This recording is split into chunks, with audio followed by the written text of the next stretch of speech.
Well. Good morning.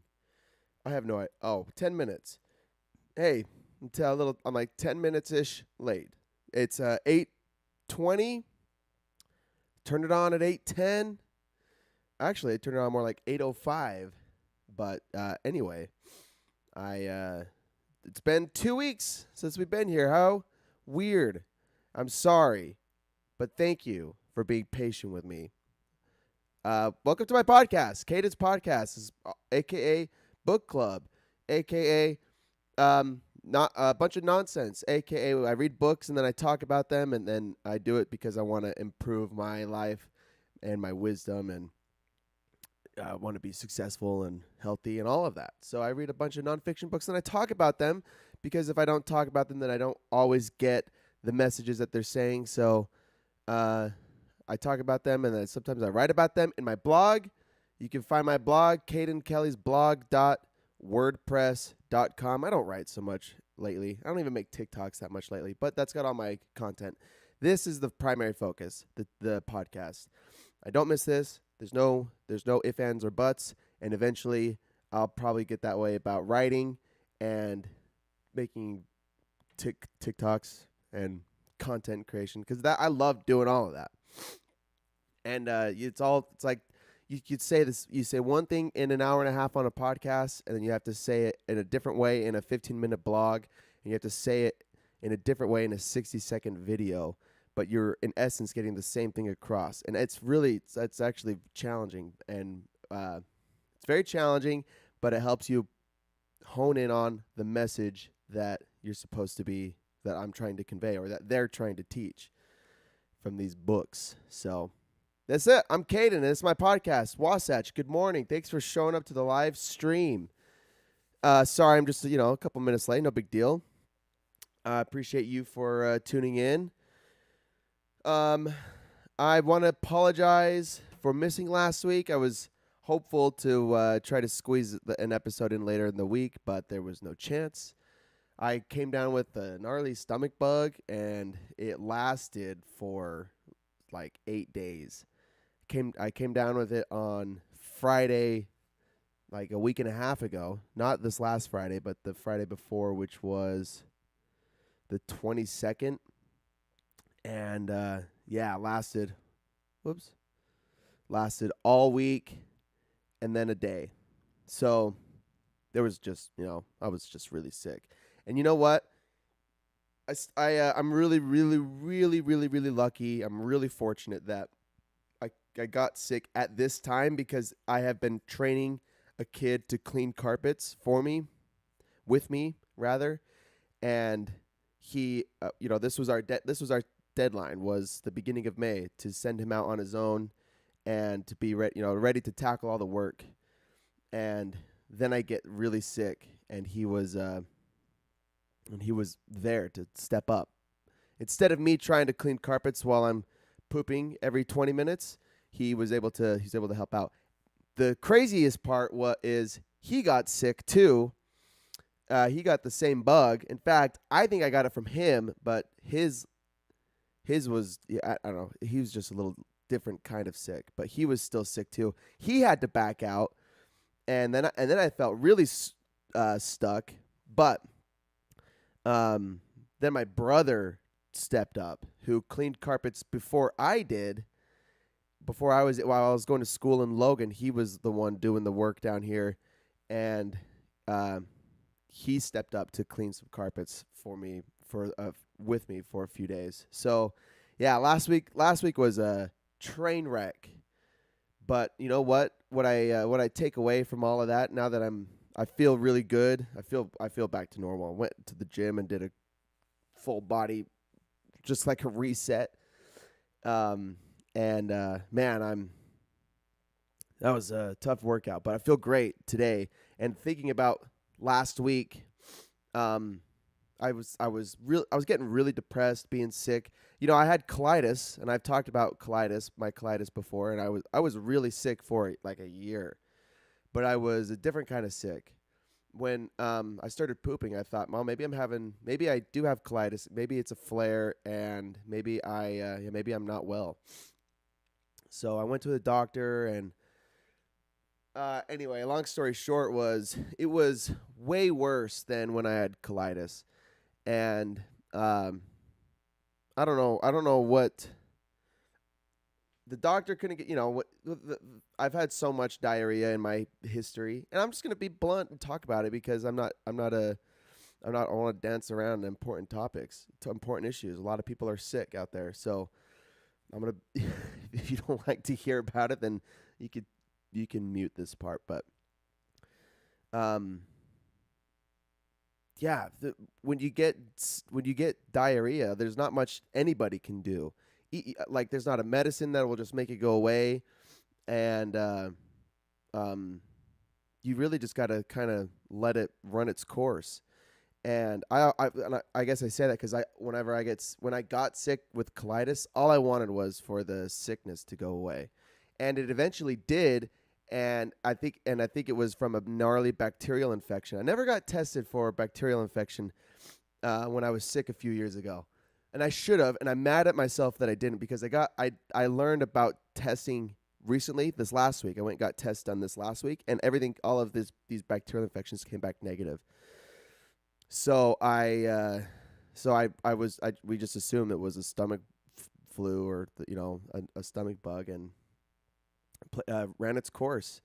And the doctor said sometimes most people get better in 2 or 3 days. Sometimes it lasts 2 weeks for a stomach bug. So mine lasted about 8 days. And yeah, I see you, Wasatch. I know you're one of us. Rather, I'm one of you because I know you have more long term sickness, and yeah, man, there's just no relief. It sucks. So I was looking back on it, and I was getting depressed because when you're sick with chronic diarrhea, I become really depressed because you can't really do anything. And then what sucked about last week was I was super lethargic too. I was extremely dehydrated, and uh, I couldn't focus on anything. I tried to like focus on maybe doing record the podcast and then post it instead of doing it live in case I needed to use a toilet. I couldn't focus on anything. I couldn't focus on my notes. I couldn't focus on writing anything. I couldn't even focus on like the carpet cleaning work that had to be done. So when my brother was going out doing the work, I was staying home trying to book the jobs and communicate with the clients, and even that is just so strenuous. It becomes so depressing. And anyway, um, I saw something. I can't remember who said it. I don't know who said it. Maybe it was just a TikTok or something. But the best. Sorry, I'm fidgeting with these, but I fidget when I talk, especially when there's nobody in the room. I'm talking to myself, basically. So I saw something that said, if you want to improve your relationships or if you want to become successful, and it worked its way backwards, you should already be doing this. And if you want to be doing this, you should be doing this. And it went all the way down. The base of it all is to be healthy. And I thought it was kind of gimmicky, but I thought about it. When you're sick and when you're sick, you can't focus on the next step. So if you're healthy, you can at least work on, okay, I'm going to spend X amount of time meal prepping, or I'm going to read a book and, read a nonfiction book like we do, or I'm going to be better about my hygiene, or I'm going to just like take little steps to improve to get better, to feel better, to have better relationships, to be more successful. But when you're sick, all of that kind of crumbles because you can't. Anyway, anyone who's been chronically sick knows what I'm talking about. I was only sick for 8 days, but I've been sick with colitis for a year, and for a year, I tell people, I kind of say it jokingly, but I legit thought I was gonna die. I thought that the colitis was gonna turn into polyps, and the polyps were gonna turn into colon cancer, and the ulcers were gonna bleed, and I was gonna just gonna wither away and die. And I think unfortunately, that shit kind of happens to people. I'm really lucky that I was able to get better, feel better. I think that my bout of colitis was from a bacterial infection, and again, I'm kicking myself for not ever testing myself or getting tested. All my doctor wanted to do was put me on Humira. That's all my doctor wanted to do. And, no discredit to my doctor because they're way smarter than me. But that was when I went to her uh, for my chronic diarrhea and weight loss and blah, blah, blah, lethargia. She said, let's get a colonoscopy. We got a colonoscopy. And she said, now let's start Humira. Like there was no thought about testing for an infection. I wish, because I don't want to go in the whole story, but I eventually all the sickness went away, and I got a follow-up colonoscopy to just check on myself a year later, and I was completely healthy, and the doctor's like, yeah, dude, you're totally fine. You probably just had a bacterial infection. And I'm like, fuck. Why didn't I just get tested, man? Because they could have given me some medicine. Then they could have given me some medicine to make it all go away. But I never did. So anyway, that was me. I was sick last week. So here's what we're going to do this week. Oh, well, and before that, I was feeling better Friday-ish. I said it lasted 8 days. I was sick until like Saturday night, but way better by Friday. So we went camping. We went to Moab. It was awesome. We went biking and camping out by the Colorado River. It was beautiful. I highly recommend it if you've never been to Moab. That was my first time, and I'm from Utah. It was beautiful. 10 out of 10. Also get a mountain bike because mountain biking is so much fun. So here's what we're going to do this week. We're going to do this book from 2 weeks ago that I was supposed to talk about last week. Today, we're going to talk about that today. And then we're going to do a doubleheader. We're going to do another podcast this week, probably on Thursday at about 8:30, I'm guessing. I have a different schedule on Thursday, but that's the plan. I'm going to do the book that was supposed to be this week on Thursday. And then next week, I'm not going to be here. I'm not going to be able to do the podcast on Monday. I'm going to do next week's book on Tuesday, the next day at 8:30. So that's kind of my agenda for you that follow up, that come through live. Like, hey, mashed potatoes, morning, you plebs. Sorry I'm late. It's all right, dude. I've just been talking about my week.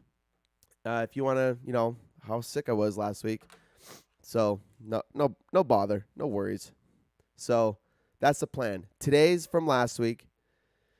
Coming back again Thursday for this week's, and then next week on Tuesday for next week's book. Okay, that's the plan. So let's get started. I'm gonna drink some coffee first, as always. It's the first cup of coffee I've had since I've been sick. Can't wait. Might make me sick again, but I don't give a fuck because it's delicious. Okay. Last week, the book we read was, and I think I announced it, Steven Pinker's Enlightenment Now, The Case for Reason, Science, Humanism, and Progress. I think this is the longest book that I've read. I think this one was 28 hours, audiobook.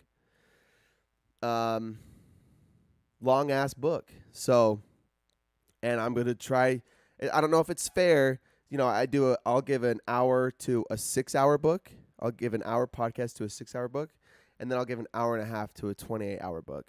Is that fair? Probably not, but it's the best I can do. I've got a shit ton of notes because this book was awesome, and I haven't looked over them since I finished the book, so might be a little I might be a little rusty on these notes, on this information, but I'm going to go for it. And I'm going to try to keep it to, an hour and a half. So it's 8:33 now. Let's see if I've been going for 26 minutes. Let's see if I can go for 1 hour max. Hopefully 45 minutes for the book. Okay. Enlightenment Now. First, Steven Pinker. Let me see if we can find anything about Steven Pinker. Yeah, right here.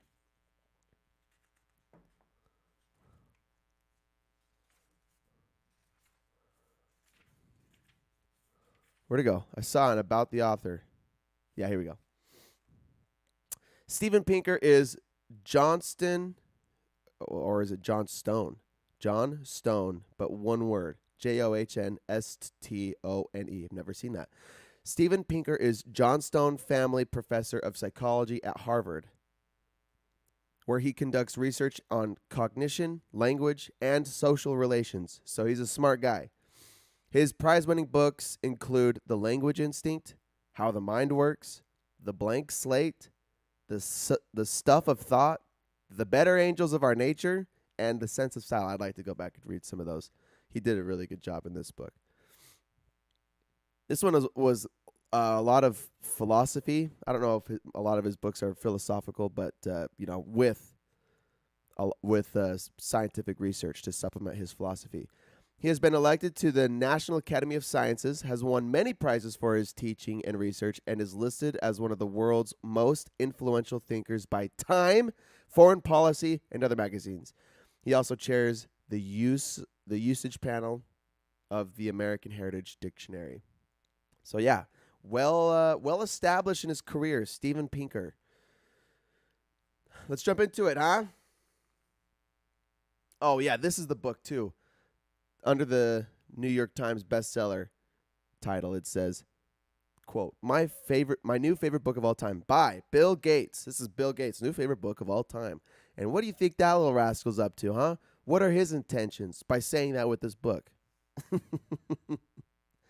Do you listen to much Bill Gates conspiracy theory? I think it's kind of funny. I mean, you can make a case for just about anything these days. But I just think it's funny. I don't have an opinion on it. I do think that when Elon Musk roasted him with that picture on Twitter was one of the best roasts. So funny, dude. So if you haven't seen it, go find Elon Musk's Twitter, and which, by the way, bought Twitter, which is historic, and people are either ecstatic or losing their goddamn minds. But Elon Musk roasting Bill Gates was hilarious. Okay.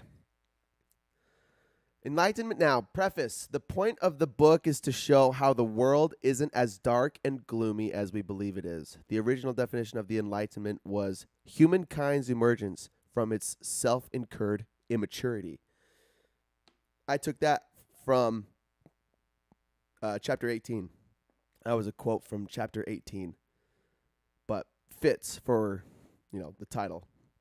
The original definition of the Enlightenment was humankind's emergence from its self-incurred immaturity. And I think Kant, the philosopher Kant, coined the term the Enlightenment era. So, yes, the point of the book is to show that the world isn't as gloomy or depressing as, first of all, as it was, and second of all, as we believe it is. And I won't say much because there's a lot of thoughts in the book, and I'll get to it. So, like most books that I read, it's broken into 3 parts. Part 1 is the Enlightenment. Part 2 is progress. Part 3 is reason, science, and humanism. So, part 1, Enlightenment. Chapter 1. Dare to understand. Oh, well, under part 1, I said, there are so many reasons to live, we get to choose ours. His argument is to argue. That's a little excessive.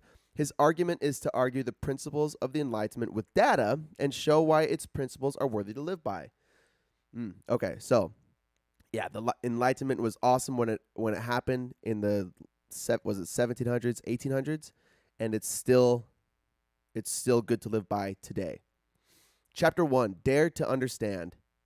Yes, okay, so Kant coined the name Enlightenment. 4 themes to the Enlightenment: reason, science, humanism, and progress. That's from the title. The case for reason, science, humanism, and progress. Reason meaning rather than using means other than religion and miracles. Science meaning the definition of reason to understand the world. So using reason, using science, using humanism, and progress. These are the four themes. Chapter 2. It's called Intro, Evo, and Info. Intro, the words mean entropy, evolution, and information, if that wasn't obvious. Entropy. Entropy is the universal default, and progress really means raising entropy. I don't think I meant to say raising. I probably meant to say avoiding or something like that, because that's the point. There's for some reason I have a memory of hearing in like junior high that the natural state of the universe is chaos or entropy, and all things naturally turn into chaos. So here's and the reason that I think I remember is because when then I was you hear that and then you're told we need to mow the lawn and we need to clean our room and we need to do the laundry and do the dishes, and I think well the point or the universe is always making chaos. Things get dirty, things get broken, things become chaotic, or they die, or they move on to die or to cease to exist. Isn't that what entropy is? A thermodynamic quantity let's see. That's nope, not physics. The lack of order or predictability, gradual decline into disorder. Yeah, chaos. Okay, same thing. So I'm like, well, then why do we do all this stuff? And now as an adult, I'm like, well, we work on it because that's how humans live. We have to have some sense of order or control. We live completely at the mercy of the chaotic universe. We manipulate our environment to make it fit for life. Like having houses. Houses are not a natural system in the universe. And the universe will just, like the earth shifts and natural disasters occur and they destroy houses, but we continue to keep building houses. So that's entropy. It is the default, the universal default. Quote, misfortune may be no one's fault. Close quote. Misfortune may be no one's fault. He echoes Harari about life's biggest concerns: plague, war, famine, poverty. Maybe they aren't God rewarding or punishing humans. Maybe there are scientific explanations to them. Yes, that was all of Harari's Homo Deus, right? And that's pretty much what Steven Pinker is arguing here. With evolution and with information, and entropy, scientifically explaining the disasters that occur in the world, like plague, war, famine, and poverty, and how the Enlightenment has mitigated those natural problems. And then again, the point of the book is to show that we live in these things occur, and they used to occur at a huge scale, but now our world. In our world, it's not as gloomy as it used to be. All right, that's the point. Chapter 3, Counter-Enlightenment. This is the alternative look. Popular alternatives to the four themes in Chapter 1. Religious faith, believing something without good reason or evidence. Humans, that's point 1. Point 2, humans are the expendable cells of a superorganism, like a nation, religion, ethnic group, class, or other ideologies. These are more important than the people in them. Yes. And Harari painted the notion, or he explained the notion that we value nations and we value governments and we value currency, but they're not actual living things. So, and this is humanism. Humanism advocates for humans over these ideologies. Humanism came through the Enlightenment. That's the point. So, but the opposite look at the Enlightenment is valuing governments. What did he say? Nations, religions, ethnic groups, classes over humans, over what us living and breathing creatures. That's point 2. Humans are the expendable cells of superorganisms. 3, the world is in decline. Ecosystem, violence, terrorism, trafficking, hate crimes, poverty are all on the rise. That's a counter-Enlightenment argument. And number 4, condemning the embrace of science. Okay. So, and then he says in that chapter that he will address these counter arguments in part 3 of the book, where he explains or where he advocates for the Enlightenment and reason, science, humanism, and progress. Part 2, progress. Oh, we're cooking with canola oil now. Let's keep going. This is where the meat is, though. There's like 1,500 chapters here.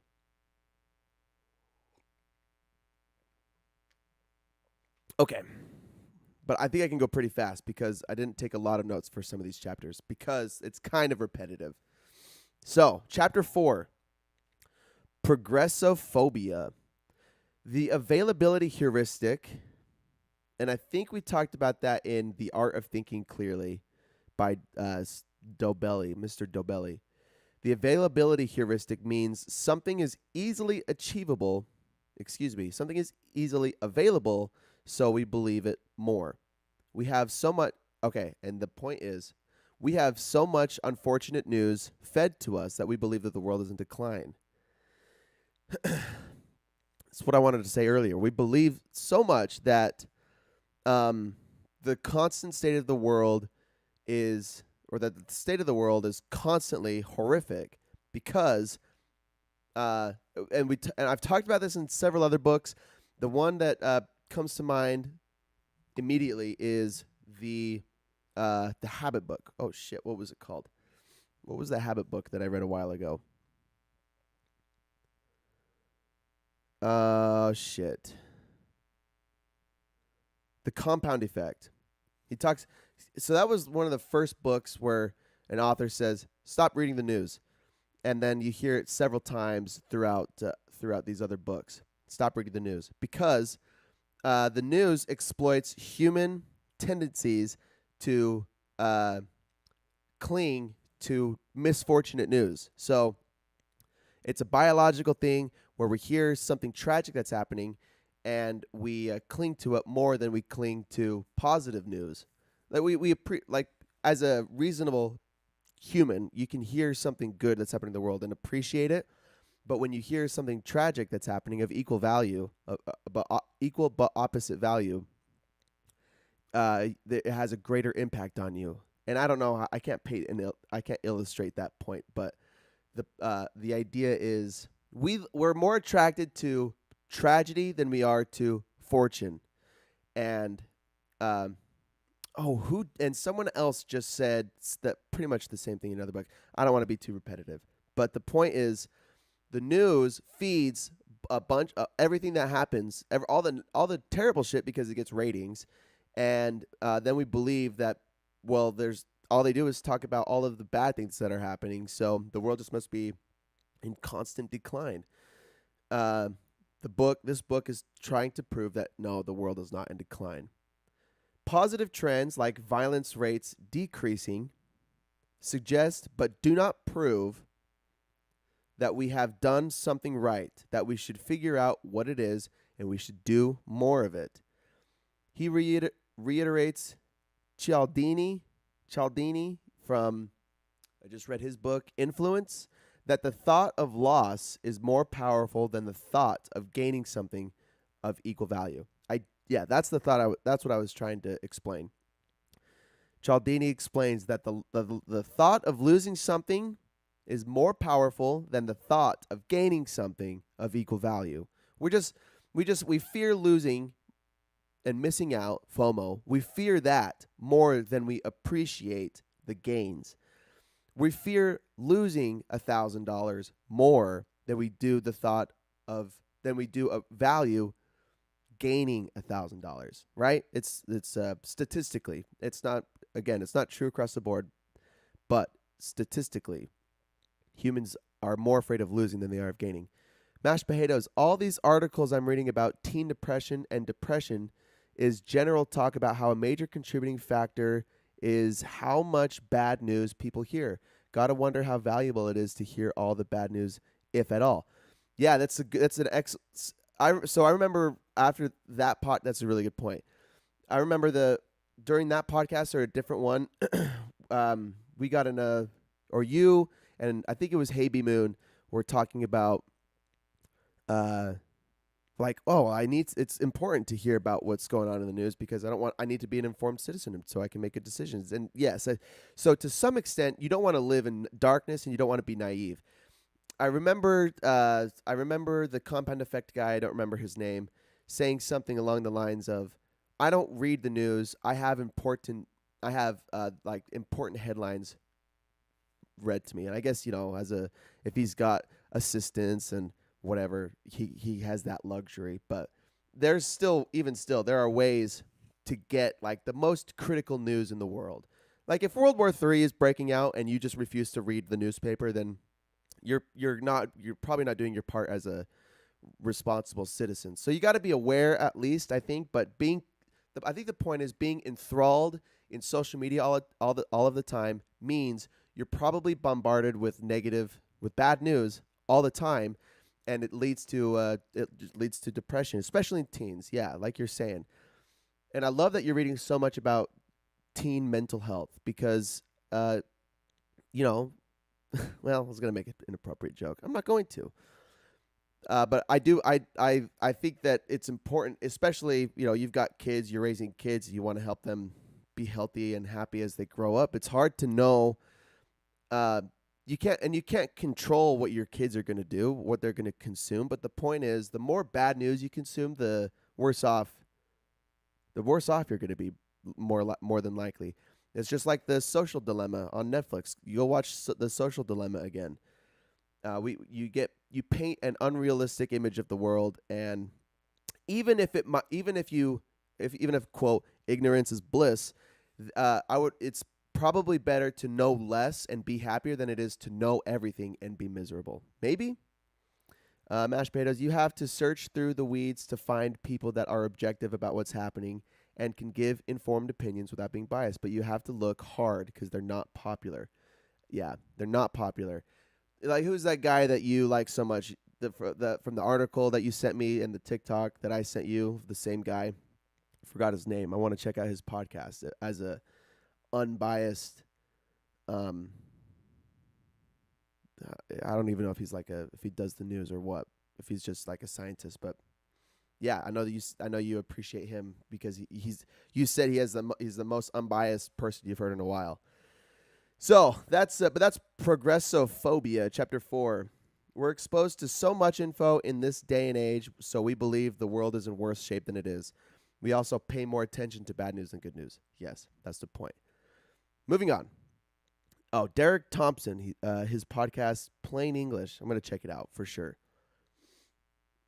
I know a lot of my friends don't like Rogan. I really like Rogan, and I know that he's biased in a lot of ways, but I think he has a pretty good objective view of the world, and you can argue me on that all that you want. I think a lot of his guests are not objective. They don't have they're really biased, but I think Rogan has a pretty good objective view of most things, not all things. And he talks mostly about aliens and doing drugs. So, it's not like he's not a great source for information.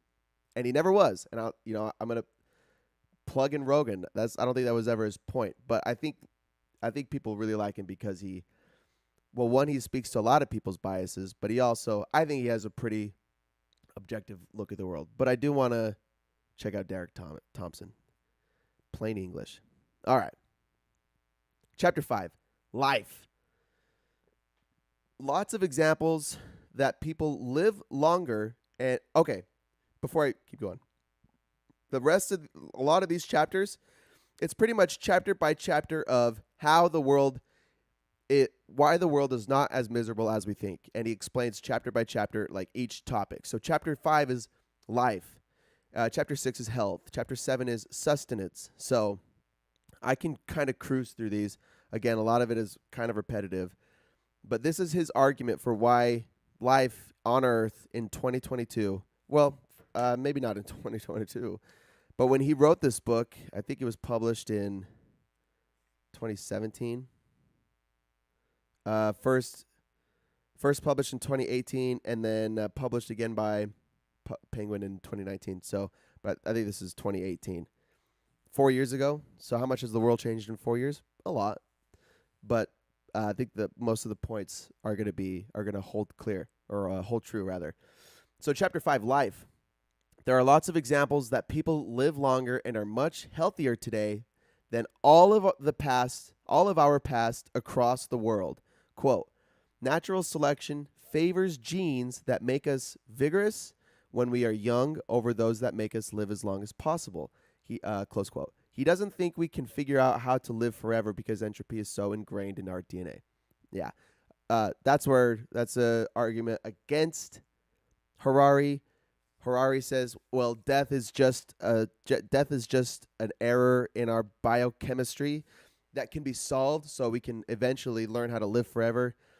Steven Pinker pretty much says, entropy is the natural state of the universe. Everything that lives will die. Everything that becomes organized turns to chaos. So it's so ingrained in our DNA, probably not possible.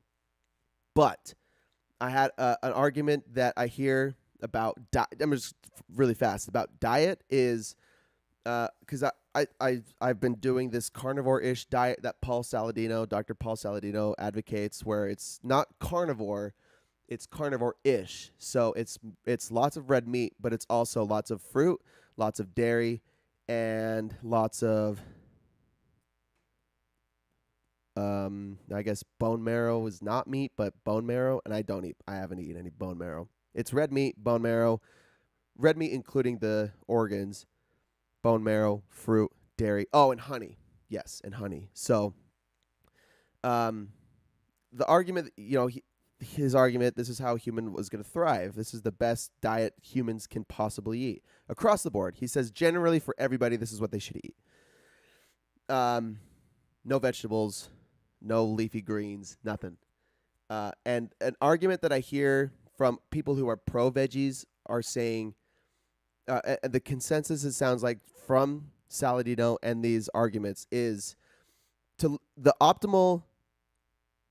optimally, to have the most energy, to be the best performer, to have the most, to be cognitively aware, follow this carnivore-ish diet.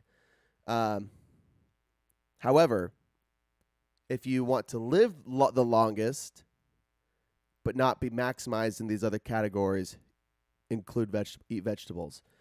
So if you eat a lot of red meat and do this carnivore-ish diet, you'll be a high performer and have lots of energy, but you'll likely die earlier, not like at 40, but you'll die earlier than those who are vegan and vegetarian. They'll have less energy and less performance output. They'll have less cognitive awareness, but they have longer lifespans. So you pick and choose your poison. And just like Pinker is saying, our DNA, it's not designed to live long. It's designed to be vigorous. I'll read his quote again. Natural selection favors genes that make us vigorous when we are young over those that make us live as long as possible. So our DNA, natural selection, favors gritty motherfuckers. But, their bodies break down, and get sick earlier than those that try to live as long as possible. He backs that up with science and research. I'm just reiterating the analysis, the conclusions. So that's life. People are living longer across the world. Period. Chapter 6, health, pretty much echoes Chapter 5.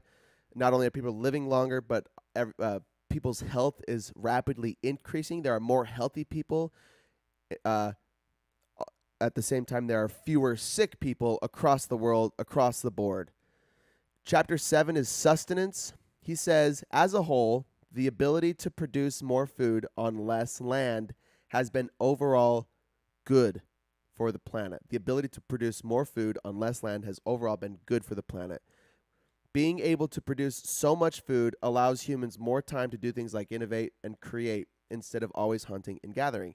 This is an interesting point, and I had to open my mind up to this concept because this is something that goes against what Rogan and his biases are trying to explain.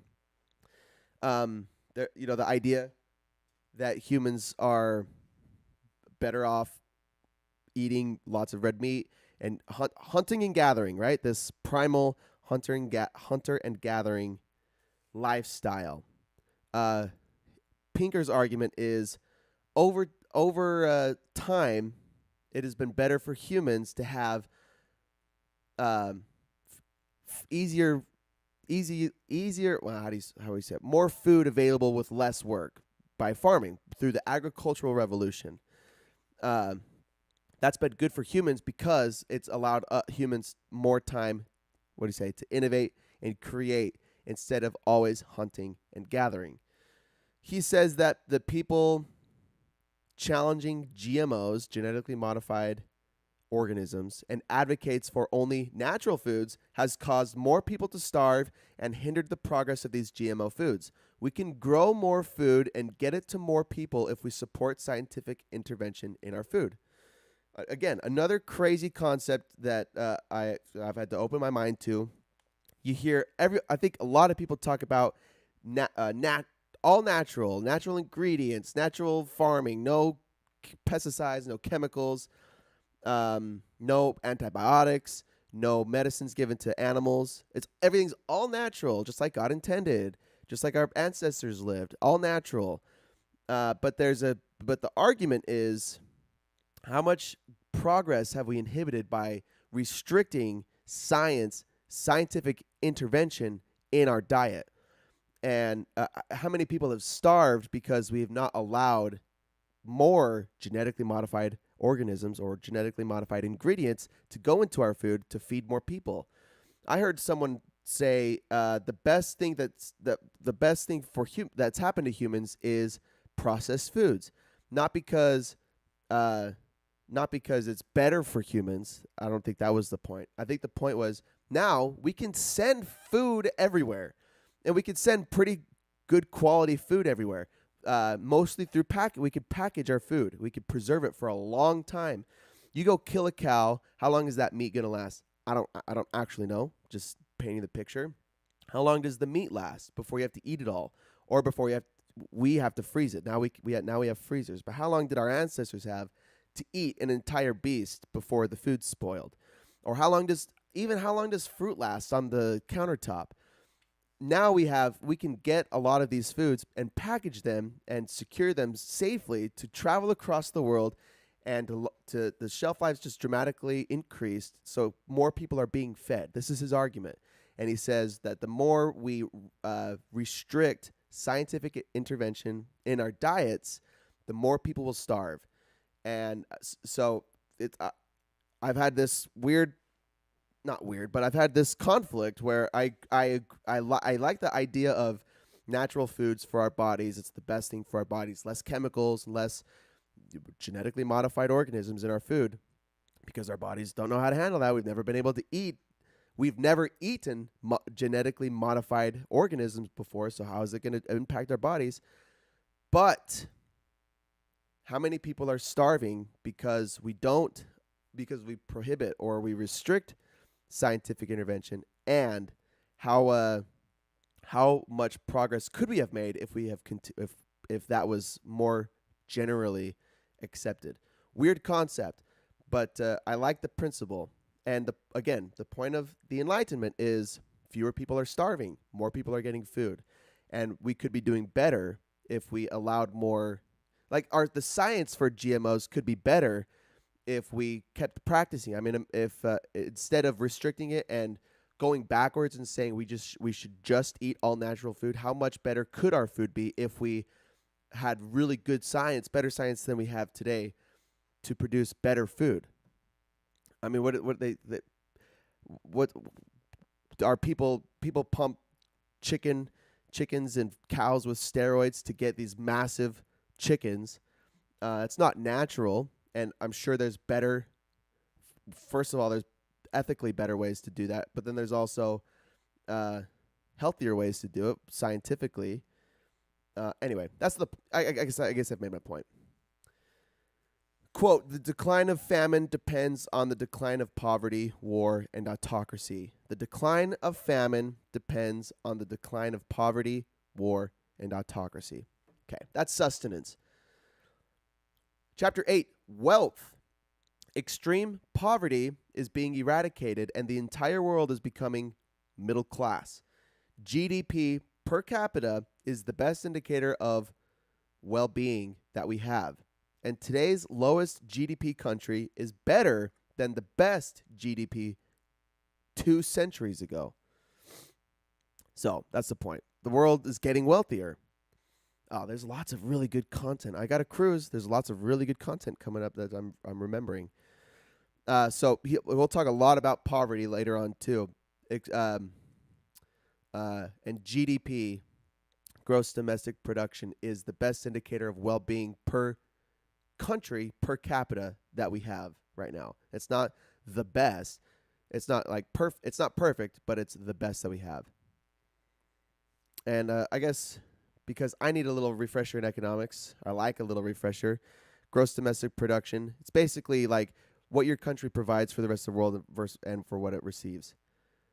I wonder if the total value of goods produced and services provided in a country during 1 year. Okay, yeah, it's like the cost of goods and services provided by a country. And the wealth, chapter 8. We're producing more money. Mashed potatoes. Oh, man, I can feel a 3-hour pod coming. I think this book deserves 3 hours. That's what I'm saying. Like, it's a 28-hour book, and I'm trying to condense it in an hour and a half. I don't think that's fair. The book was awesome. There's a lot of rich content, but I think we'll be all right. Chapter 9, inequality. I need some water. Some coffee, rather.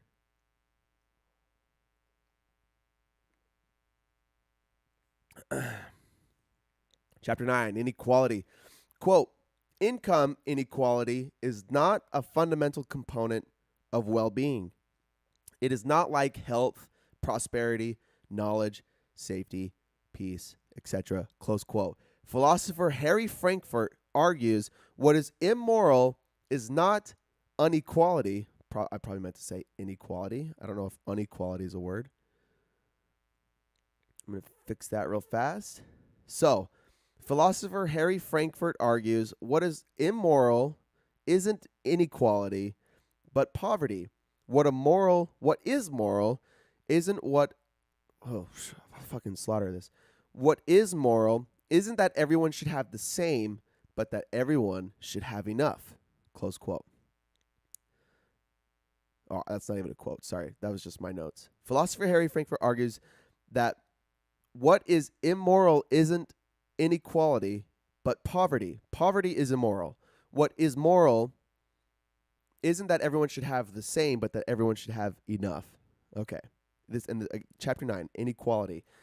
Pinker says people are content with economic inequality as long as they feel that the country is meritocratic. This is the first time I heard that word. I'm going to look it up again. Relating to or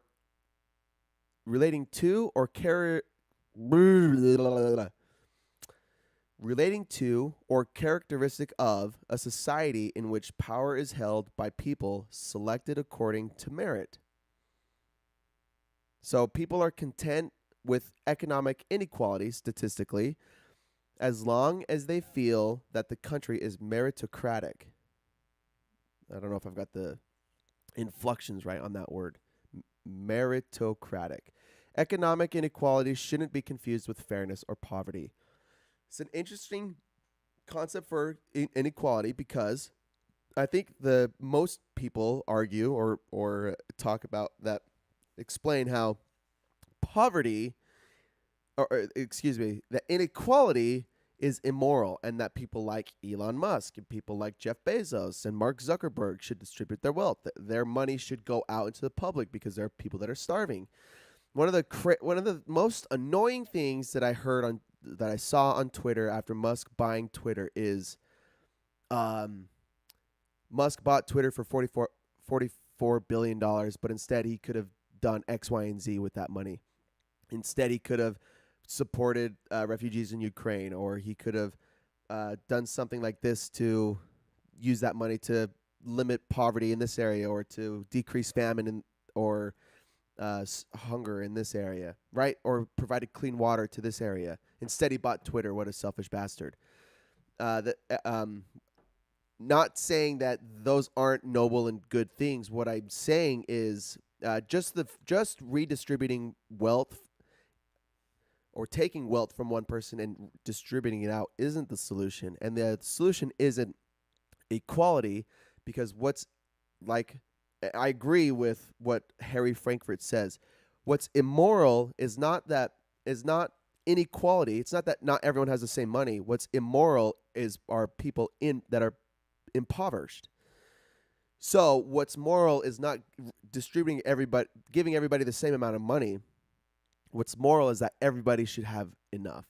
So we're not debating Musk buying Twitter. We're debating that everybody should have enough to sustain themselves and live and lead happy and healthy lives for themselves, for their families. Quote, an open market, is the best poverty reduction program we know of for an entire country, close quote, except those who cannot exchange, the young, old, sick, poor, unlucky, and unuseful. Their trade is obsolete. This is the best way for people to improve their situation in an unequal world. Oh, mashed potatoes. It cracks me up when people think they would use insane wealth better than someone else. Having that kind of money completely changes your view of the world. Yes. Yeah, you're totally right. And I think maybe I don't understand this right, or maybe I'm wrong, but it's not like he had $44 billion in cash and just, like gave it to them and then bought Twitter. It's probably like an insanely complex exchange between assets, trading assets, or selling assets, and paying off a loan. Basically, a mortgage or a lease or whatever, an agreement, paying off an agreement. It's not like he had $44 billion and just handed it over. I don't know how you exchange that kind of money. Maybe I'm wrong. And I've seen other people debate that, if you could end poverty in this area with $44 billion, then why hasn't your government done that yet? Maybe that's a stupid argument, but I think it kind of resonates. So it's like, oh, well, if Elon Musk could, if he could provide all of this support to refugees in Ukraine for $44 billion, or for half of $44 billion, then why hasn't any government done that yet? Like that's whatever. So I think the claims are a little unbased, but the point is, yeah, anyway, how the hell do you manage that kind of money anyway? Or like playing at that kind of level, that's the highest, whatever. I'm moving on. I just read about a market. So open markets, capitalism, basically is advocating for capitalism pretty much, is the best way to improve your situation that the world has to offer today. It's not perfect, but it's the best that we have for to bridge the gap of inequality. More wealth means more charity. More poverty-stricken people can be helped. The lives of the poor is increasing more rapidly today than the lives of the rich. I'm going to read that again. More wealth means more charity. More poverty-stricken people can be helped. The lives of the poor is increasing more rapidly today than the lives of the rich. Okay, I get it. More wealth at the top means more support can be offered. And again, I don't know much about Musk or what he does with his money, but I've seen him tweet or say in videos that he last year, 2021, he was the single highest taxpayer in the United States. And but then I see other people saying that he paid $0 in taxes. So I don't know what the fuck is happening there. But he said, go do your research. I was or maybe it was for 2020. Maybe I'm off base, but or maybe it wasn't tax. Maybe it was I was the highest charitable donor for the last year. Anyway, I think that these people are philanthropists. They can be, and they redistribute their money. They give an insane amount of money to lots of charities for good causes, not just because they're altruistic, but because they get tax breaks for it. In either case, they're doing it. it's incredibly egregious to make that kinds of money and then not use it positively. And an argument to be made for Musk, again, this podcast is not about Musk, but at this point, it's about Musk.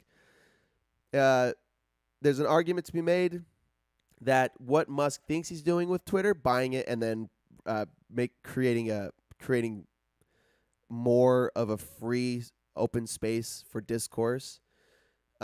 He believes that he's doing a good thing for the community, for the overall good of the world. Because there's people feel like Twitter was biased towards one narrative, towards you would say the left-leaning narrative about speech and inclusivity at the expense of open discourse or free speech, however you want to phrase it.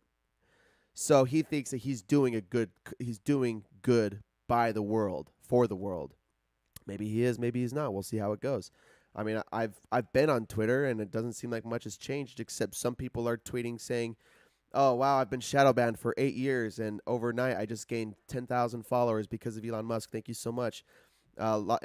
People saying this tweet this tweet got me banned 4 years ago, but now I can say it freely. Thanks, Elon Musk.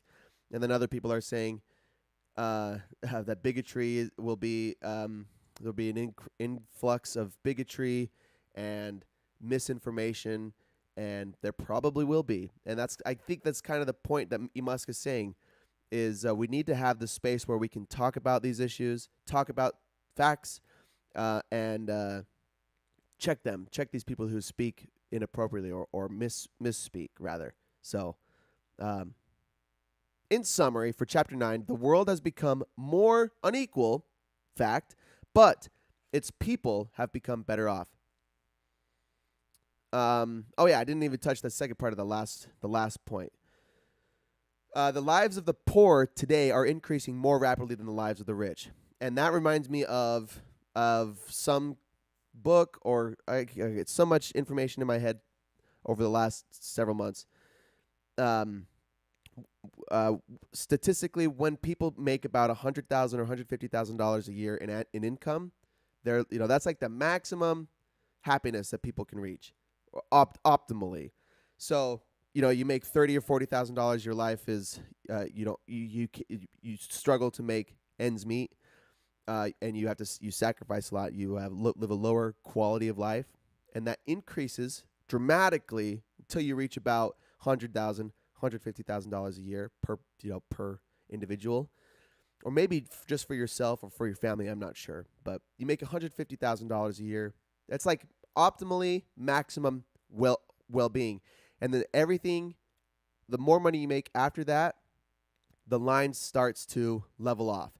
So yeah, this is the well-being curve, the well-being graph. At $0, you have zero well-being. And then the more money you make, it's just like a very steep incline until you reach about $100,000, $150,000, and then it starts to round off. The more money you make, your happiness doesn't increase that much. And in fact, I think some people argue that it starts to kind of level off. The more money you make, it kind of comes down a little bit because you start to become exposed to different kinds of struggles in life with insane amounts of money, kind of like Musk is dealing with. But for a person who's made their first $1 million ever in a year, you probably get a little greedy and start making some dumb decisions, and then the quality of your life goes down. You get a divorce, or your kids hate you, or you crumble your business, you crumble your savings because you make some poor decisions. So that's the point. And the point is there's more wealth in the world. It might be in the hands of fewer people, but it's being distributed down the chain, ever so slightly, that the lives of the impoverished are increasing because they're getting more wealth, which means that their well-being is increasing more drastically than the lives of the super wealthy. I've read that your happiness. This is mashed potatoes. Very wise in the chat. Not a lot of dumb comments this morning. I'm very impressed. I've read that your happiness caps at $70K in terms of how much happiness money brings, but it's probably more now with inflation. Yeah. Yeah, I'm sure that number fluctuates. Yeah, so maybe 70K to 120K, whatever. Like for myself, I make enough money for myself to. I'm very fortunate. I'm around that 70, 80K for myself, and if I made more money, all I would do is get more toys. Like I have all of my life needs met.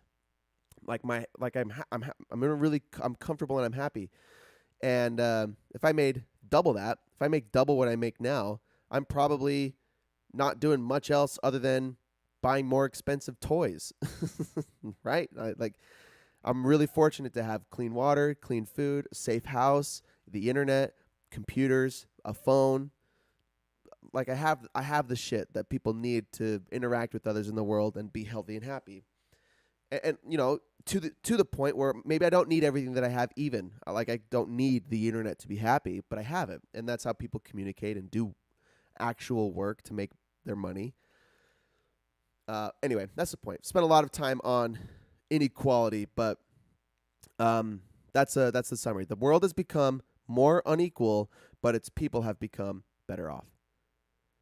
Saint Steez says we need more 12-person tents in this world. Ah, yes, sir. We brought a 12-man tent to Moab, and it was like a little condo. So if anyone wants to rent my tent, you're welcome to do so. Just reach out to me, and I'll give you the best camping experience of your life. It's awesome. It's not the best camping experience, but it was just like luxurious. You could stand up all the way and walk around in there. And if it's just you and a couple other people in a 12-man tent, you can totally like set up a table in there and play games if it rains. That was the dialogue. It's a good time. Chapter 10, the environment. We're moving on. Why the Enlightenment is improving the world.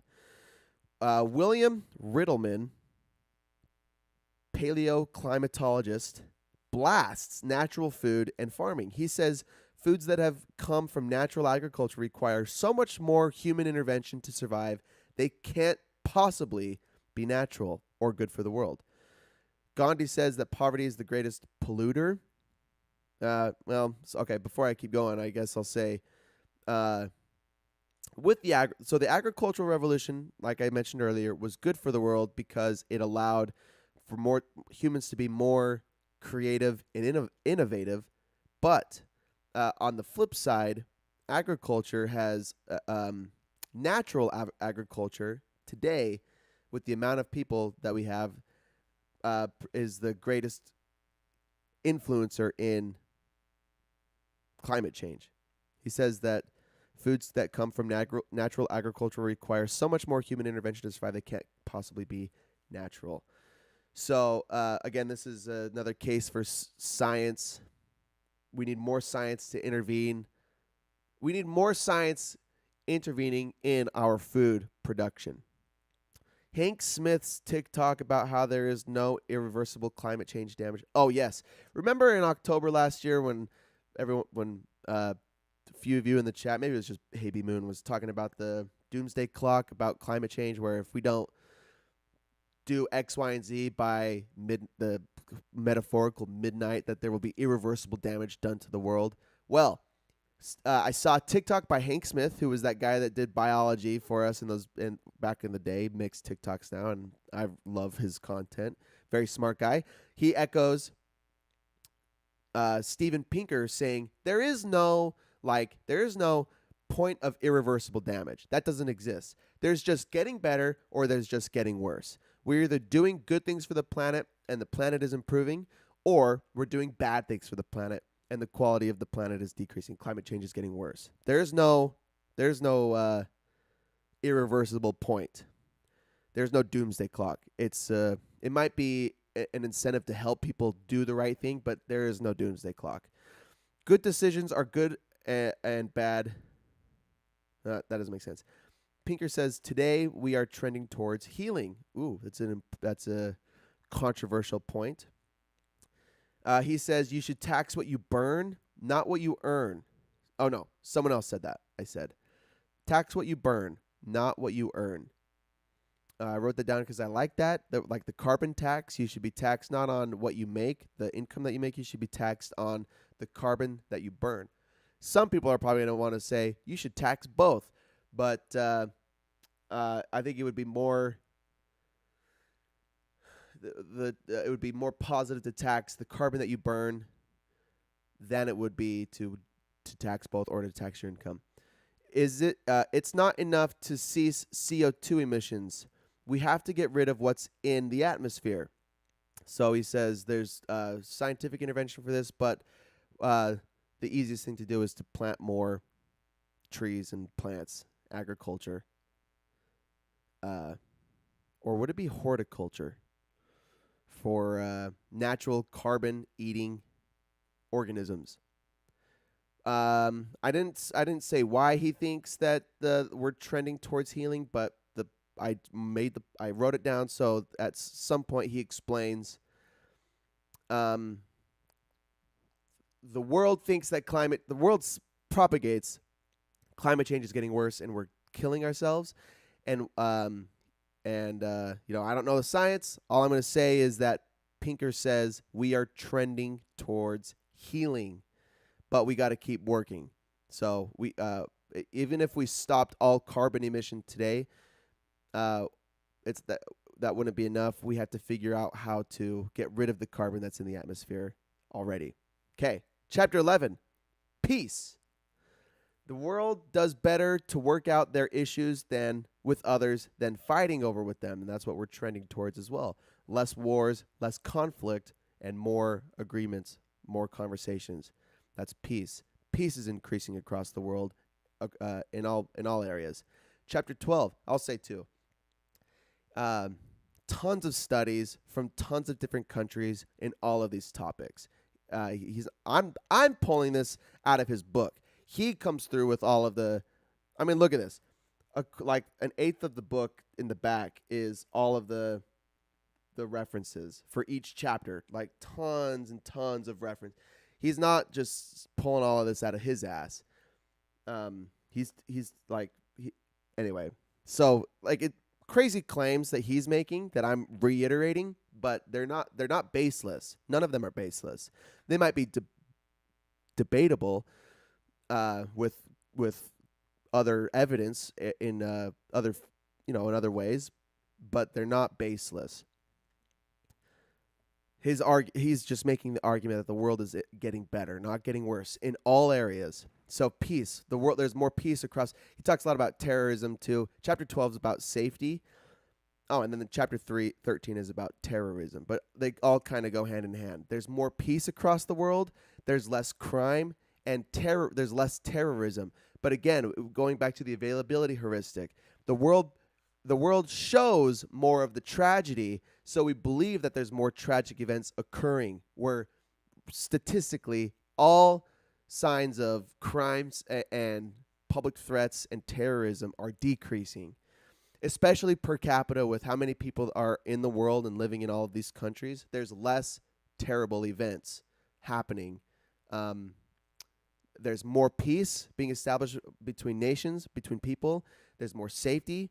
Chapter 12, I wrote, crime is significantly decreasing. The most effective tactic to continue decreasing crime is focused deterrence in the community. Horse streets kill. Oh, yes. He says back in the day when there were horse buggies, when people would commute with horse buggies, more pedestrians were killed by horse buggy per capita than cars kill people today. So just in that term, I thought that was a crazy or funny statistic. More people died from horse buggy per capita back when that was the main form of transportation than people die today by car. And another misbased claim is that planes are scary or not safe. But I don't know the statistic. Way fewer people die per plane per year than do by car. Like dying in a car is way more statistically probable than dying in a plane. And then dying by horse buggy is way more probable than, or was way more likely than dying by car today. statistically. It's all statistics. He goes by science, baby. He's a scientist, and science doesn't lie. It just explains what's happening. Chapter 13 on terrorism. I didn't make any notes, but just like I'm saying, the point is there's less terrorism. He kind of explains that the point of terrorism isn't to like kill people. It's about staging. It's about like staging incidences. It's about being like dramatic to exploit or to exploit someone else or to propagate their own agendas. That's terrorism. But there's less terrorism happening. Again, the news just shows it, and then we see it, and then we get really scared, so we think there's more terrorism happening. Oh, Ziggy Joe coming through with his own emote with the farmer hat. Yeah, man. You look like the horse buggy guy that's killing everyone on horse buggy. Thanks for showing up. Chapter 14 is democracy. Human rights are increasing, and human rights is increasing, and the death punishment is decreasing. That's democracy. Chapter 15, equal rights. Women still can't vote in Vatican City today. I made that with a question mark. I think women can vote in almost every country today, but still can't vote in Vatican City. 5 viewers. This show's popping off! Exclamation point. But I was here at the beginning, so I expect to be paid. Oh yeah, Hayde, you're gonna be my when things pop off, you're gonna be the moderator, no cap. You're gonna be my moderator, no cap. So yeah, chapter 15, equal rights. There's in all areas of human rights, more human rights are being not allowed, but just like are being advocated for women's rights, for gay rights, gay marriage. What else? What other rights are there? I guess LGBTQ, all areas of LGBTQ plus rights. What else? Across the world. Okay, that's the point. Across the world, equal rights everywhere. It's increasing everywhere. It's getting better. It's not perfect everywhere still, but his point is it's getting better. Chapter 16, knowledge. Quote, educated people are more enlightened. They are less racist, sexist, and xenophobic. They place a higher value on imagination, independence, and free speech. They're more likely to vote and to volunteer, and they belong to unions and religions and cultural organizations. Ooh, I didn't catch that. More educated people belong to religions.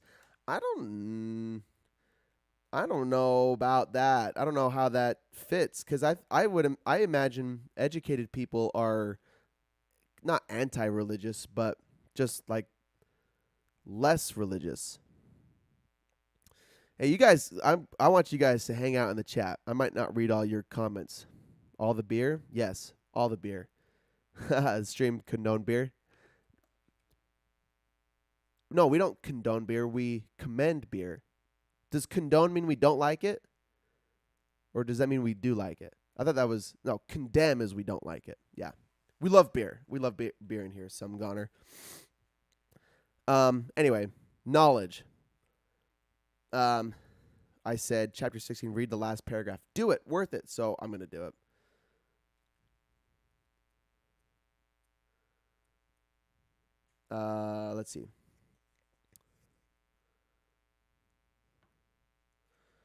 Let's see. I don't know. So it says, to behold this graph is to apprehend human progress at a glance. The graph, it looks like there's two measurements. One on one side, the well-being composite. On the other side, the historical index of human development. And both are just rising dramatically. Well-being composite over, looks like, probably started in the 40s to 2022. So over 80 years, well-being and human development have dramatically increased. Okay, so to behold this graph is to apprehend human progress at a glance. And packed into the lines are two vital subplots. One is that although the world remains highly unequal, again, we talked about inequality. Just because the world is Inequality is not immoral, but poverty is immoral. So that means that morality doesn't mean equality. Morality means that is being lifted out of poverty, or that everybody has enough.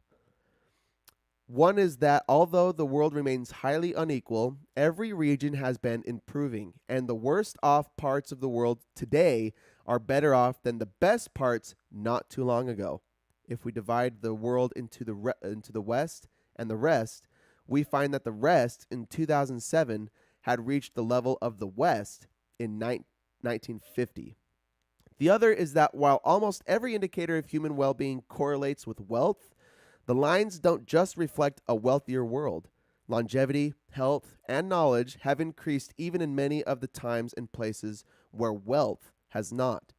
The fact that all aspects of human flourishing tend to improve over the long run, even when they are not in perfect sync, validates the idea that there is such a thing as progress. Cool. Yeah, do it. Worth it. I think it was worth it. The world. That's like kind of a summary of what we've covered so far. And I still got so many chapters to go. We're an hour and a half in. Let's keep going, baby. Chapter 17, quality of life. The intention here is to show that life is getting better beyond longevity and health. Quality of life is also improving. Yes. I love that. So beyond like our physical needs for food and safety and rights, the quality of life is improving across the world as well. The intention here is to show that life is getting better beyond just longevity and health. Chapter 18 is happiness. Psychologists, I gotta slow down. Let me drink some coffee. For those of you that are just getting here, Enlightenment Now by Steven Pinker. How the world is not as shitty as as news makes, or you believe it is. The world is not as shitty as you believe it is. Psychology Roy Baumeister concludes from his studies that the things that make people happy also make their lives meaningful, such as feeling connected to others, being productive, and not being alone or bored. Happy people live in the past. Meaningful lives have a narrative of the past and a plan for the future. We're taking happiness to another level. Go listen to Jordan Peterson about meaning. His shtick is if you want to have meaning in life, go do something. Go do something that you like. That's what gives your life meaning. That's exactly what Roy Baumeister just said. The things that make people happy also make their lives meaningful, such as being connected to others, whatever. Being just happy people live in the past, and they rely on the memories of their past. Meaningful lives have a narrative of the past. They can explain their past, and they have a plan for their future. An example I took was, kids may not always make you happy, but they usually always give your life meaning. Mashed potatoes, how does that sound? Your kids, they'll probably piss you off, or you might be not depressed, but you might get flustered sometimes. I mean, I get annoyed with myself when there's dogs outside that wake me up in the middle of the night. But if I can imagine having a kid that's crying in the middle of the night, I just want to sleep, and you're like, ugh, I just want to sleep. You get frustrated, but your kid always gives you meaning. Might not always make you happy, but it will always give you meaning. It's either usually or always, can't be both. It's either usually or always, can't be both. That's what I'm saying. Oh, did I just misspeak? Kids may not always make you happy, but they always give your life meaning. Yeah, sorry, maybe I misspoke. Usually always bring your life meaning. Oh. So yeah, sorry. I misspoke. Kids may not always make you happy, but they always give your life meaning. Thanks for that. My kids are hard, no question, but nothing has given my life more meaning. My kids are hard, no question. Yeah. Happiness from a biological standpoint looks like health, comfort, safety, provisioned, social connection, sexual, and loved. That's this reiterates all of those biological books, like the one from Brett Weinstein and Heather Hang, um, and just like Yuval Harari's books, how we're biochemical creatures and we react to external stimuli, and so things like food and sex feel good, and then being starving and being lonely suck. So we crave those good things because they give our body nourishment, and they fulfill internal desires. But those just correlate with happiness. They correlate with our needs, and when we have the things that we need, we feel happy. But if we want to feel meaning, we do something when we're happy. Or we have things when we're to give ourselves meaning. So from a biological standpoint, happiness looks like health, comfort, safety, provision, social connection, sex, and love. People over time get happier as their countries get richer. Chapter 8 says all countries are getting richer over time, so consequently, people are getting happier over time. Chapter 19, existential threats. Humans constantly create worst-case scenarios, yet are far more resilient in the face of catastrophe. I was an example of this last week when I was really sick. I thought my life was coming to an end. I was very dramatic. I'm being dramatic right now, but when I was really sick last week, I'm like, I'm losing all my gains that I've been working so hard for, and I can't contribute to my podcast and to my books and to my writing. It's all coming to an end. All of this hard work that I've put in. That's just a narrative we tell ourselves. We are more resilient in the face of these catastrophes, and then eventually, if you recover, if you're able to make or if you become resilient, you can continue to work hard through those catastrophes. That's existential threats. Also, I think that has more to do with like aliens and like terrorists attacks. We imagine worst case scenarios. We paint worst case. Like even this weekend going camping, I was paranoid about my bikes getting stolen, so I always locked them up. I just always locked them up. Tell myself worst case scenario, people are gonna steal my bikes. But imagine someone did.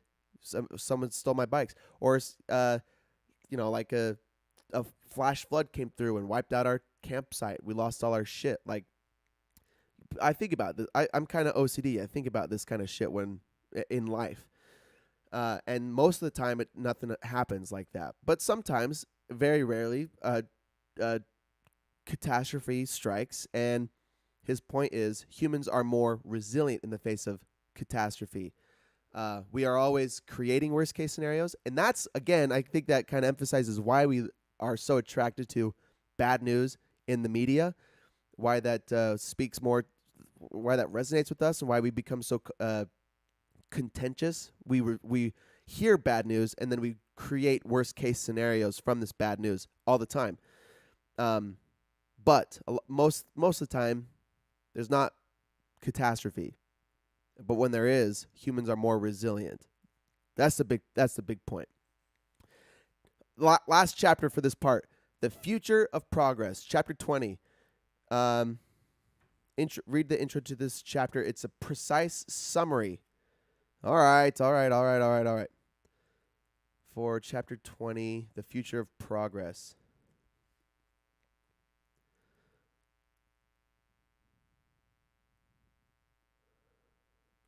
But it doesn't look like it's the first chapter. I don't want to just... Okay, right here. Life has been getting safer in every way. Over the course of the 20th century, Americans became 96% less likely to be killed in a car accident, 88% less likely to be mowed down on the sidewalk, 99% less likely to die in a plane crash, 59% less likely to fall into their deaths, 92% less likely to die by fire. Why did I laugh at that? 90% less likely to drown, 92% less likely to be asphyxiated, 95% less likely to be killed on the job. Life in other rich countries is even safer, and life in poorer countries will get safer as they get richer. People are getting not just healthier, richer, and safer, but freer. 2 centuries ago, a handful of countries embracing 1% of the world's people were democratic. Today, 2/3 of the world's countries embracing 2/3 of its people are. Not long ago, half of the world's countries had laws that discriminated against racial minorities. Today, more countries have policies that favor their minorities than policies that discriminate against them. At the turn of the 20th century, women could vote in just one country. Today, they can vote in every country where men can vote, save one. And I think that's Vatican City. That's so crazy to me. Laws that criminalize homosexuality continue to be stricken down, and attitudes towards minorities, women, and gay people are becoming steadily more tolerant, particularly among the among the young. A portent of the world's future. I don't know that word. Portent. Hate crimes, violence against women, and the victimization of children are all in long-term decline, as is the exploitation of children for their labor. Okay. Wow. Yeah, that's an excellent summary. I could keep going. I can't read all of this though, but you get the point. Progress. We've made progress. And then the only note I made in the chapter is education may be better long term. Education may be a better long term predictor of economic security than income. So, okay. That's so in all areas, I think the point is in all areas, life is better. In all areas. And not only is for longevity and for health, but for quality and well-being as well. So, people are happier and healthier. It's not perfect, but it's statistically way better across the board. Regardless of what you hear in the news, statistically, life is better across the board. Okay, that's part 2. That's then part 3 is called Reason, Science, and Humanism. This is the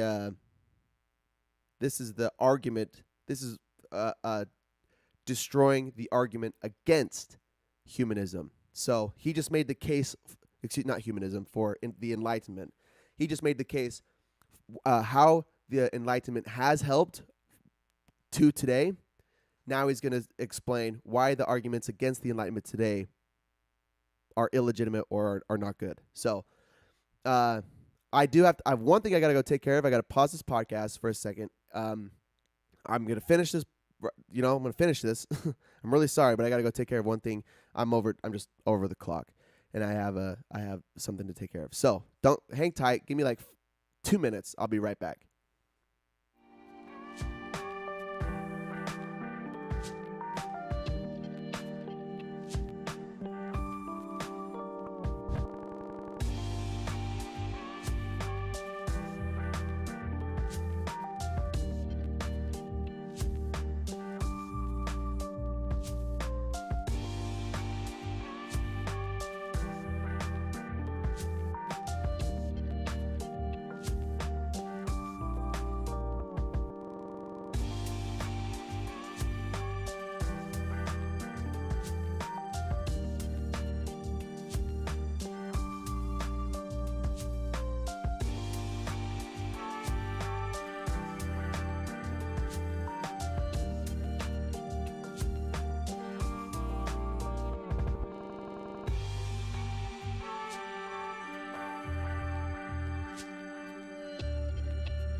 Okay, I'm back. Sorry, I'm back. Well, that was a little crazier than I expected. Um, I have I got business. I got work to do. I just sent my boys out in their van, and their van is dead. And we couldn't jump it. You ever try to jump a car and you let it charge and the running machine work for a little bit, and then you go to turn the key and it goes, and then it turns. Well, that one just went click. What does that mean? It didn't make any engine revving noise. It just went click. No idea what that means. So whatever. Sorry, that it just took way longer than I wanted. But for those of you listening to Spotify and Apple Podcasts, it's not gonna make a difference because it's just gonna be all cut out, and you're gonna just be listening to this right now anyway. So anyway, let's get back into it. Enlightenment Now. He is risen. Yes, I'm risen. I'm back. Damn it, I lost half my viewer count. This is like the best viewer count I've had ever, and I blew it, but that's okay. Part 3: Reason, Science, and Humanism. The part 3 note I made was part 1 explains what the Enlightenment is. Part 2 shows how it's worked. And part 3 is to debate modern day discrepancies regarding the Enlightenment. So the first case is for reason. Yes. Okay, well, I'll just go. We are all heavily swayed by bias, belief, and opinion that leads us against reason. Academically and politically the most, Jonathan Barron suggests active open-mindedness. Those notes are kind of confusing, but I guess the point is we're all heavily swayed by bias. I can't take your call, sorry. Bias, belief, and opinion. And they lead us against reason. So here's the interesting thing for all of this is humans are naturally all we all hold bias. No person is able to always be completely reasonable, or only analyze data and execute efficiently or effectively according to data, right? We all have, to some extent. Some are way better than others. Some people behave incredibly emotionally. They only react to their biases. They only react to their emotions. But some people are better at controlling it than others. And part of what I love about Jordan Peterson so much is his case for critical thinking, to make good decisions amidst hard circumstances, especially when it contradicts your emotions or your biases or your beliefs. Acting reasonably for your better interest and for the better interest of others is the case for reason. Act reasonably, responsibly. Don't live through your emotions. Your emotions often lead you astray. So, So, and then I said academically, but most of all politically. So I guess I don't. I think the note what I'm trying to say is make the best decisions academically, but most of all politically. Jonathan Barron suggests active open-mindedness, and I made 5 points. Consider evidence that contradicts beliefs. That's number 1. Number 2, it is more useful to pay attention to those that disagree with you than those who agree, because that only reinforces your bias. It's confirmation bias, and you love it, and I love it, and everybody does. So it is more useful to pay attention to those that disagree with you. And if you have an active, open mind, and you consider evidence that contradicts your belief, you will be able to analyze that, look at the data, and make appropriate decisions. Changing your mind is not a sign of weakness. Changing your mind is not a sign of weakness. In fact, it can be viewed as a form of strength. When you come across data or information that contradicts what you believe, but is better for yourself and for humanity generally, changing your mind to follow that is not weakness. It can be viewed as strength. Intuition is not your best guide to make decisions. Yes, don't just live by intuition.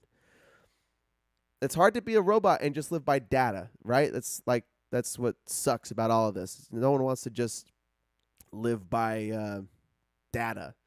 But to make the best decisions, to live reasonably, you have to consider the things that go against your beliefs and your opinions and make better decisions. And the last point is, it is important to reconsider your beliefs if there is evidence against them. Right. I took a quote. People are less biased when they have skin in the game and have to face the consequences of their own bias. Close quote. People are less biased when evaluating arguments instead of producing them and looking for truth instead of trying to win a debate. People are less biased when evaluating arguments instead of producing them and looking for truth instead of trying to win a debate. So, be less biased, evaluate arguments instead of producing them, and look for truth instead of trying to prove your point. Look for truth. Yes. Be more reasonable. Be more reasonable. Chapter 22, Science. The gist I'm getting for part 3 is that we need to have reason, science, and humanism, etc. But we are easily influenced creatures and neglect truth for confirmation bias when it comes to these principles. That's what I wrote. So he must have been talking about... Well, I think, it's like science deniers, people that deny science because they, for whatever reason, to support whatever beliefs they have. A lot of it's coming back to me. He talks about climate. And I got to be honest about the whole diet thing, about the sustenance chapter, how, or maybe it wasn't sustenance, maybe it was the climate change, but how I've been of the opinion that it's best to eat natural foods because it's better for our bodies and we produce better people for it. But his argument is, what are the consequences of neglecting scientific intervention in our food and in our agriculture and how we cultivate and produce food? Likely we are causing more people to starve by only advocating for natural foods, and we are slowing the progress of better GMOs by not allowing them, right? That's his argument. And it's an argument that I don't like. Like, my bias and my belief doesn't like that. I want to support an all natural eating world for everybody, but it's not technically possible. Or maybe that's not even true. Maybe the point is we can do better by having better science in our food and by not being so biased towards this idea that all natural foods are better. I actually remember Mashed Potato's wife talking about a podcast. Her family comes from our farmers, and she talks about the difference between organic and not organic foods, and really the difference is the chemicals that are used for pesticides. But all or not, I shouldn't say if it's just pesticides. I'm being very brief, and it was a while ago when I listened to it. But organic foods they use different methods to protect the foods and to harvest it, and non-organic foods use less expensive interventions. But they're really pretty much the same. Carrots are carrots was kind of the thing that I remember. So, Saint Steezy TV says, if someone has skin in the game, I'd always assume they're more biased than someone who isn't involved. Intrinsic motivation. Yes. Is that not what he says? What did he say about skin in the game? People are less biased when they have skin in the game and have to face the consequences of their own bias. Yeah, so that was his quote. And you say, I'd always assume they have more bias. Maybe I see what you're saying. I actually agree with you too. Maybe it's not just, maybe I missed a point. he was trying to make, because maybe it's not just that if you have skin in the game. Maybe if you have ego. Maybe if you have skin in the game but you have a big ego, you're going to neglect truths that to support your bias or your claims. But if you are engaged in a conversation without without ego, you have skin in the game still. You have a claim or a belief, and you're engaging with somebody, but you have no ego and you're willing to seek truth rather than to win or to disprove somebody. You're going to learn the truth, and then with a no ego, you're going to do the right thing. I agrees with Steez too, which is saying something I strongly dislike him. As I strongly dislike him. Yeah, I think I agree with you too. But I think it has a lot to do with ego. I think if you want to actually do well by yourself and for people generally, your immediate group and the world, you will have opinions and you'll have beliefs, but you will neglect them for facts, for scientific evidence to support better decision making. Yeah, I agree with you.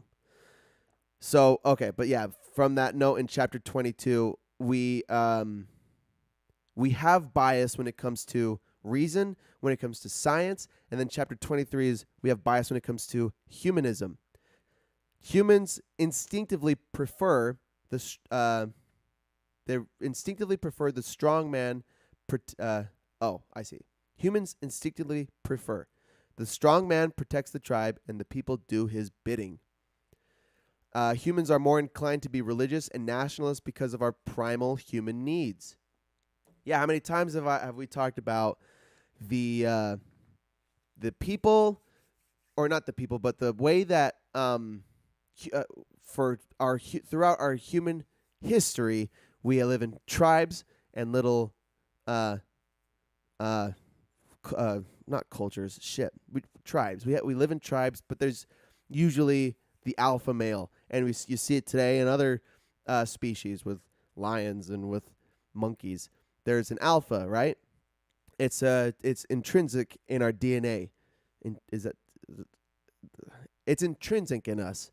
We seek the strong man, and that's an ancient biochemical reaction to our tribes, and humanism rejects that as the best way forward for human well-being and happiness.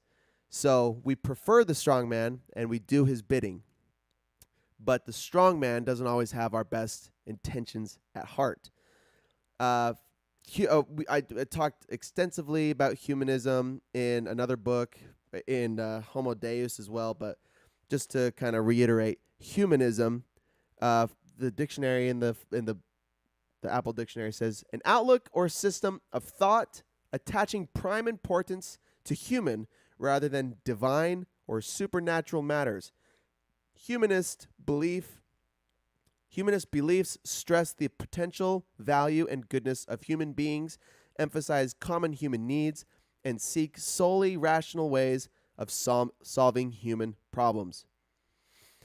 So instead of turning, the way that Yuval Harari explains it or talks about humanism is we evolved to humanism, or we embrace it in our community today because for hundreds of years before now, humans looked for meaning to their suffering. So when there was plague and famine and bullshit, humans they didn't have science or reason.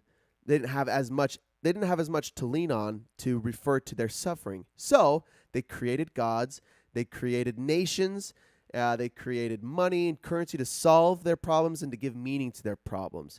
And it worked really well. It brought humans together, and it helped them innovate and to suffer together and to heal together. So they're extremely effective mechanisms. And then the Enlightenment came, the scientific revolution came, and we learned that diseases spread, and we learned about germs, and we learned that the meaning of our suffering isn't, or at least the meaning that we gave, where God is punishing us because of X, Y, and Z, or God is rewarding us because of X, Y, and Z, is unbased scientifically. So, uh, so the Enlightenment says, hey, your God is dead, and the reason you suffer is because of X, Y, and Z, and you decide to give it meaning or you don't. I think that's pretty much the point of the Enlightenment. And then Harari goes, the next step in humanism is this digital age where we give up humanism for dataism. For the next phase of human evolution is to stop valuing the human experience so much and to start valuing information and optimization. And it's philosophical, but focusing just on humanism, okay. So the part of the argument is people are not anti-humanism, but they have biases and beliefs that contradict humanism and the human experience because of religion still and because of these ideologies. I had a better list of ideologies earlier on that summarized this in a decent way. Let me see if I'm just looking back really fast to see if I can find what I said, and I'm talking kind of slow to see if I can find these other things. Shit. No, I can't find it. I didn't find it. But okay, so anyway, humanism, people argue against humanism still to support their beliefs in God or to support their belief in their nation or their politics, and they neglect the science that supports how humanism has improved human quality, longevity, health, and well-being. And it's kind of the mystery to, not a mystery, but it's kind of the paradox of living is we want to assign meaning to our suffering. That's why I love reading about stoicism, learning about Buddhism and yoga, because their mantra is very similar. It's that there is no suffering, there is just the experience of suffering, and we either live in suffering or we reject it, basically. And it's kind of funny. I said something like that in a TikTok not too long ago, and some guy commented, just made a comment about like, well, yeah, the gist was, tell that to my knee pain or to my MCL tear pain or something. And I'm like, yeah, dude, like we still feel it. But do we identify with our pain and with our suffering? Does that become our identity? And or do we live our life with that suffering, but still do good and be happy, right? So when there's suffering in the world, when the whole book has been how there's less tragedy and there's more good things happening, but there's still tragedy that happens.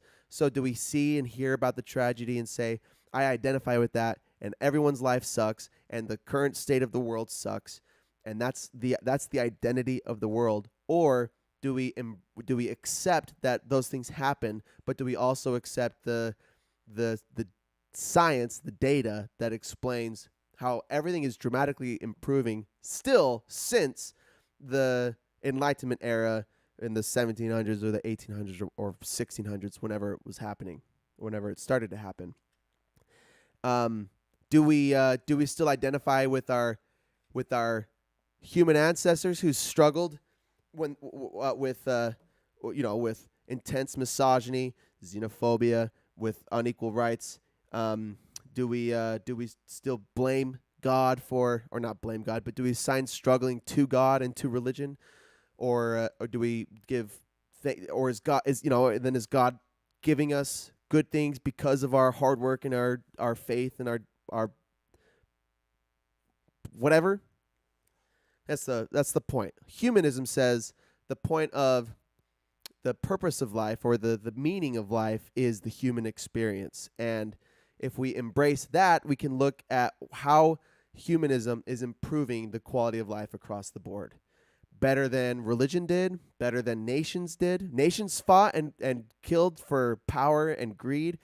Religions did the same thing, and they also neglected uh, uh, cultures and or I'm being very broad, but they religions started wars and killed for their progress to propagate their agendas. Less so today, but still, even still some religions say, well, if they reject people who don't believe in their faith and really condemn them to hell. I don't know how that's helping anybody. Humanism just says your experience is the point of life. Okay, so the last thing I said, it was a quote. He said, the moral alternative to theism is humanism. I wish I could expand on that in his words a little bit more, but that's the gist. The moral alternative to theism is humanism. So his case, the world is getting better since the Enlightenment, continues to improve in all areas. The news, the news will explain why the world sucks, or at least they'll just show the bad news, and they show good news too. But no one gets as excited or riled up with the good news as they do the bad news, because it's a biological trait. We cling to bad news more, and we identify with it more, and we draw up worst case scenarios more than we do best case scenarios. So we think that the world is in a rapidly declining state when statistically it's not. It's mathematically and scientifically improving with each year until this book was published in 2016. Who knows what's happened the last 6 years, or maybe it was 2018, but who knows what's happened over the last several years. I bet the world is still improving. I'll bet there are more people who are doing good than there are doing bad, but we only talk about the people that are doing bad or the people that make mistakes. We don't celebrate, or we don't recognize the good things that are happening as much as we do the bad. And I think that brings an insane mental cognitive imbalance. We assume there's more misfortune than there is fortune. And then we think that with the growing inequality gap means is a negative thing, but he explains inequality isn't the problem, but poverty is the problem. And so morally, it's our responsibility to lift everybody out of poverty, not to shrink the inequality gap. It's to lift everyone out of poverty. Morally, that's the most ethical thing that all of us can do. Poverty is the worst of it all. But he says, as countries get wealthier, poverty decreases. And he says every year the world is getting richer and richer, which means poverty is becoming less and less of a problem. This is good news. This is all good news. But no one talks about this like they talk about the shit that's happening. Like Elon Musk buying Twitter, or the war in Ukraine, or racism, xenophobia, and inequality, and Disneyland doing laws in Florida about teaching sex ed in schools, like whatever. There's lots of more negative talk than good talk, but there's lots of good shit happening in the world. And go read Steven Pinker's book, Enlightenment Now: The Case for Reason, Science, Humanism, and Progress, and you'll see in way better terms than I could explain why the world is trending positively in good areas, towards good areas, in all areas, than in bad, in the wrong direction. Sweet. Sorry about that little hiccup earlier, but I'm glad to wrap that up. So, to end this podcast, I'm coming back Thursday morning, 8:30ish a.m. I'm guessing. Like I said, I have a different schedule and I have work stuff, so it might be. I'm trying to figure out my life, and aren't we all trying to? But I'm being accountable to you and to myself Next week, we're talking about traction. Get a grip on your business. Yes, we're on to another business book. We're making through this. We're getting through the cycle. Traction by Gino Wickman. I've already read it. I don't want to spoil anything, so I'm just going to say show up on Thursday for Traction if you want. It's like a 6-hour book. Very simple, straightforward, very short. You could try to catch up with me. We could discuss it. Very similar to other financial books that I've read, that I've covered. So it'll be that one will probably be same length as the other ones. Same content too, probably. So anyway, that's Thursday. And then you could expect me not in a week on Monday, but on the following day, Tuesday, for the book I'm reading this week, which I will not spoil until I do Traction. Okay. So thank you. Wow. It was a fun day in the chat. Sorry I had to, to scram for a minute, but I appreciate those of you who show up and listen. Hopefully this is all, hopefully this makes you think at least. I don't agree with everything that I hear, or at least a lot of it doesn't confirm my biases. And I am not, I have tons of opinions. I have tons of beliefs, and I hope that I can remain humble enough to accept when I'm wrong. I know most of these authors are humble enough to accept when they're wrong, and if their narratives change, then I want to talk about it too. Or if someone else knows something that these authors don't, then you could reach out to me on my podcast or on my socials right here at the bottom. Oh, it's mirrored, so this is hard. Not mirrored, I mean. Find my socials. You can reach out to me. You can find more info on my blog, Caden Kelly's blog.wordpress.com. You could follow up on more content there. Go read these books though too. Again, the point is to be more aware of the world that we live in. Also to learn how to improve our lives, financially, emotionally, cognitively, physically, all the areas. So, GG's in the chat. We'll see you guys on Thursday, probably 8:30 a.m. on the same stream. Until then, go do something hard and go challenge yourself in some way. Go try something new, and don't be afraid to challenge your own beliefs. Don't be afraid to challenge the opinions, the narrative that you tell yourself. There's no perfect way to live. There's no perfect line of beliefs or opinions, but there is data and there is evidence for certain things, and that probably contradicts a lot of what you already believe. And seeking it out to make better decisions is the best thing that all of us can do to help each other, to help the world that we live in, but more importantly, to help ourselves. And just like Russell Brand says, he says, stay free at the end of all of his podcasts. I'm not going to say that because I'm not a copycat. But I will say, remember to take care of yourselves and do the right thing for yourself, do the right thing for the planet, and you'll be a happier person for it. Until then, we'll see you Thursday. Adios.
で読み直しているで読み直しているだけがで読み直しているで読み直している